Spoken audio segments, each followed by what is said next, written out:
Здравейте, приятели! Аз съм Деси и добре дошли в моя канал.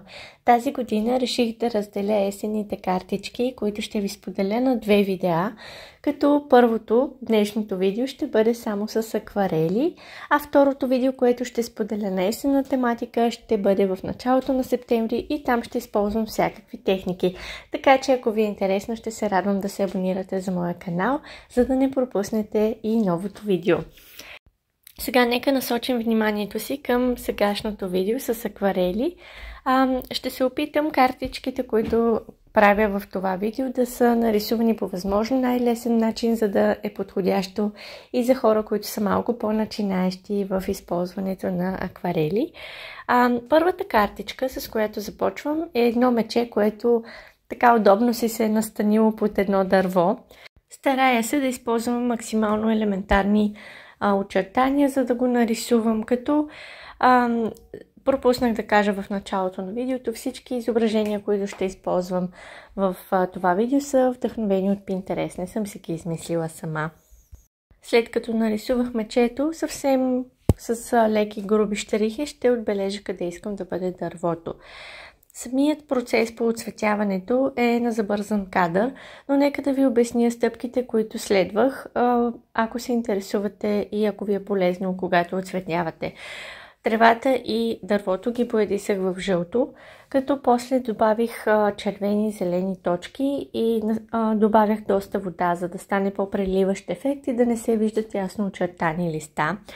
А дървото го оцветявах с движение на четката надолу, прави движение надолу, за да може да се виждат линиите от оцветяването и по този начин да се създаде ефект на дърво.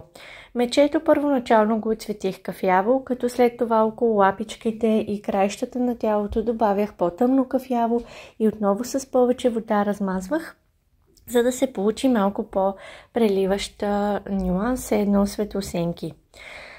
Накрая с черна химикалка очертах мечето, за да изпъкне малко повече и като финална стъпка с бялата геохимикалка добавих тук-там някои бели петънца и линийки, за да се създаде впечатлението, че слънцето е огряло тези части на мечето. И виждате, първата картичка е готова.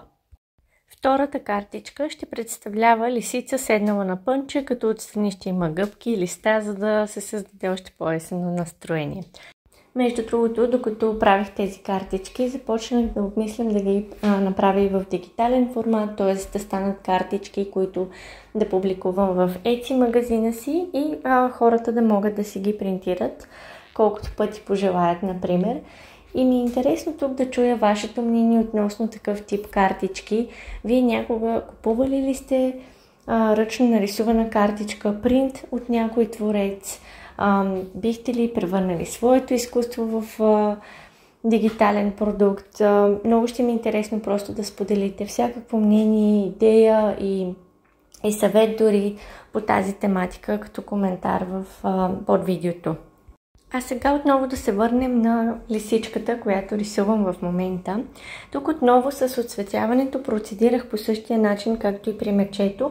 Лисицата първоначално я оцветих в оранжево, след което започнах по краищата на тялото, около лапичките да добавям кафяво и да го размазвам с повече вода, за да стане малко по-преливащ нюанс. Тук имам още един въпрос за вас. Когато работите с акварели, как предпочитате основният ви обект да бъде изразен с черни линии или предпочитате изображения без очертани плътни линии? Ще ми е интересно да чуя и по този въпрос какво мислите. Ето тук показах и вече готовата картичка.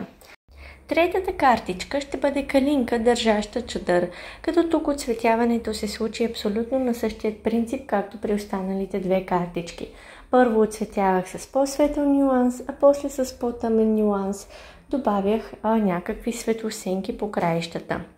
И докато тече оцветяването на калинката, ви предизвиквам да ме предизвикате с идея за видео. Например, ако желаете да ви покажа някоя техника, свързана с оцветяване или фонове, или релефи, ембосинг пудри, текстурни пасти, шамбони, каквото ви хрумне, ще се радвам да ми напишете в коментар и стига да е по възможностите ми, ще се радвам да се включа в това предизвикателство и да създам видео по ваша идея. Така че ще очаквам вашите коментари по темата под видеото. Нарочно прескочих цялостният процес по оцветяването на калинката, тъй като смятам, че това стана ясно в предните две картички, които показах. И директно ви показах готовата картичка. Идея номер 4 за есенна картичка е доста лесно изпълнима и смятам, че дори човек, който не е напреднал толкова в рисуването, би могъл да се справи и да сътвори такава картичка, като всъщност е доста бързо да се сътвори.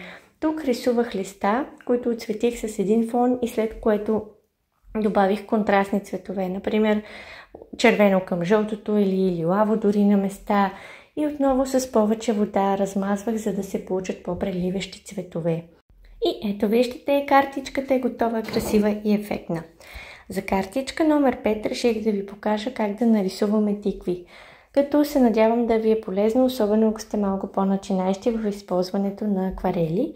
Най-лесният начин, който за себе си намерих в рисуването на тикви, е като започна с една елипсовидна формичка, която да отцветя.